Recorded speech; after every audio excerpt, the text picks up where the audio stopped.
బ్రిటన్లో మరో breaking news చూస్తున్నాం. రాష్ట్ర ప్రభుత్వం తరపున ఈ నెల 26న నిర్వహించాల్సిన గణతంత్ర వేడుకలపై సస్పెన్స్ వీడడం లేదు. వేడుకలను ఎక్కడ నిర్వహించాలనే దానిపై సీఎంఓ నుంచి సాధారణ పరిపాలనా శాఖకు ఇప్పటివరకు ఎలాంటి ఆదేశాలు రాలేదని తెలుస్తోంది. ఇక గతేడాదిలాగే ఈసారి కూడా రిపబ్లిక్ డే వేడుకలను రాజ్భవన్లోనే నిర్వహిస్తారని అధికార వర్గాల్లో చర్చ నడుస్తోంది. రాష్ట్ర ప్రభుత్వం 2021 అంతకుముందు సంవత్సరాల్లో రిపబ్లిక్ డే వేడుకలను పబ్లిక్ గార్డెన్స్ లో ఘనంగా నిర్వహించింది. ఇక ఈ కార్యక్రమానికి గవర్నర్ హాజరై ప్రసంగించే ఆనవాయితీ పాటించింది. కానీ రాజ్భవన్ కు ప్రగతి భవన్ కు మధ్య గ్యాప్ పెరగడంతో గత ఏడాది నుంచి ప్రభుత్వం ఆనవాయితీలను పక్కన పెడుతుంది. రాష్ట్ర ప్రభుత్వ కార్యక్రమాలకు గవర్నర్ కు ఆహ్వానం పంపడం లేదు. తెలంగాణ ఏర్పడిన తర్వాత గోల్కొండ కోటలో స్వతంత్ర దినోత్సవ వేడుకలు, పబ్లిక్ గార్డెన్లో గణతంత్ర దినోత్సవాన్ని అధికారికంగా నిర్వహిస్తుంది ప్రభుత్వం. కానీ ఈసారి కూడా పబ్లిక్ గార్డెన్లోనే రిపబ్లిక్ వేడుకలు లేనట్టే కనిపిస్తుంది. రాజ్భవన్లోనే జాతీయ జెండా ఎగురవేయనున్నారు గవర్నర్. ఉదయం పతాకావిష్కరణ గావించి సాయంత్రం ఎట్ హోమ్ నిర్వహించనున్నారు.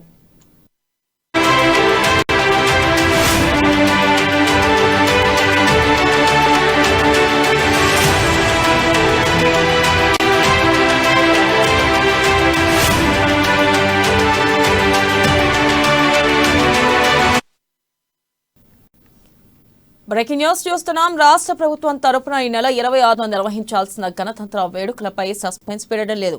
వేడుకలను ఎక్కడ నిర్వహించాలనే దానిపై సీఎంఓ నుంచి సాధారణ పరిపాలనా శాఖకు ఇప్పటి వరకు ఎలాంటి ఆదేశాలు రాలేదని తెలుస్తుంది. ఇక దీనిపై మరింత సమాచారాన్ని మా ప్రతినిధి ప్రణయ్ అందిస్తారు. ప్రణయ్, చెప్పండి, ఈసారి గణతంత్ర వేడుకలు ఎక్కడ జరుపుతారనే దానిపై ఇంకా సస్పెన్స్ నడుస్తూనే ఉంది. మరి ఈసారి సీఎంఓ ఆఫీస్ నుంచి కూడా ఎటువంటిది రాలేదు. అయితే ఈసారి గవర్నర్ ను పిలిచే అవకాశం ఉందంటారా? గత ఏడాది మాదిరిగానే గవర్నర్ ను పిలవకుండానే గణతంత్ర దినోత్సవ వేడుకలు జరుగుతాయంటారా? థ్యాంక్ యూ వెన్నెల.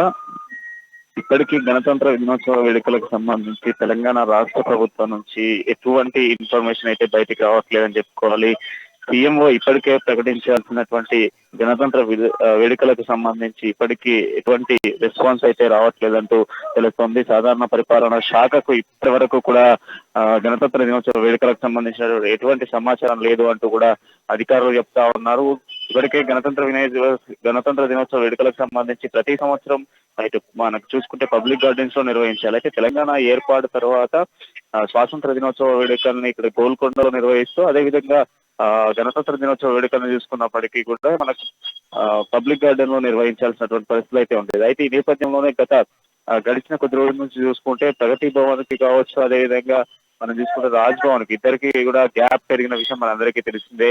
ఈ గ్యాప్ లో కొంత గవర్నర్ ప్రోటోకాల్ విషయంలో తెలంగాణ రాష్ట్ర ప్రభుత్వం చేస్తున్నటువంటి వైఖరికి సంబంధించి గణతంత్ర దినోత్సవ వేడుకలకు కూడా గవర్నర్ ను పిలవట్లేదు. దాంతో పాటుగా ఇతర అంశాలకు కూడా గవర్నర్ ఈ రాష్ట్ర ప్రభుత్వం పిలవట్లేదని చెప్పుకోవాలి. అయితే గణతంత్ర దినోత్సవ వేడుకల్లో ఖచ్చితంగా కూడా గవర్నర్ ప్రసంగం ఉండాలి. గవర్నర్ ప్రసంగం అనంతరమే గణతంత్ర వేడుకలకు సంబంధించినటువంటి కార్యక్రమం అంతా ఉండాలి. అయితే ఈ నేపథ్యంలోనే ఈ సంవత్సరం కూడా పబ్లిక్ గార్డెన్ లో గణతంత్ర దినోత్సవ వేడుకలు నిర్వహించట్లేదనేది స్పష్టంగా కూడా తెలుస్తా ఉంది.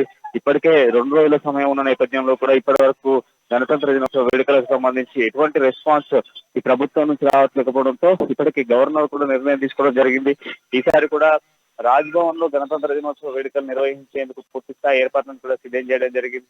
అఫీషియల్ గా కూడా ఉదయం ఫ్లాగ్ ఆవిష్కరణ తర్వాత సాయంత్రం హెడ్ హోమ్ కార్యక్రమాన్ని కూడా గవర్నర్ రాజ్భవన్ లో నిర్వహించబోతున్నారు. తెలంగాణ రాష్ట్ర ప్రభుత్వం నిర్వహించాల్సినటువంటి గణతంత్ర దినోత్సవ వేడుకలకు సంబంధించి రాష్ట్ర ప్రభుత్వం నుంచి ఎటువంటి స్పందన అయితే లభించట్లేదు. దాంతో పాటుగా ప్రోటోకాల్ అంశాలలో చూసుకున్నప్పటికీ కూడా గవర్నర్ కి కూడా ఎటువంటి రెస్పాన్స్ రావట్లేదు కనుక ఈసారి కూడా గణతంత్ర దినోత్సవ వేడుకలు ఖచ్చితంగా కూడా మళ్ళీ గవర్నర్ చేపట్టబోతున్నారని స్పష్టంగా అర్థమవుతుంది. Pranay, thank you.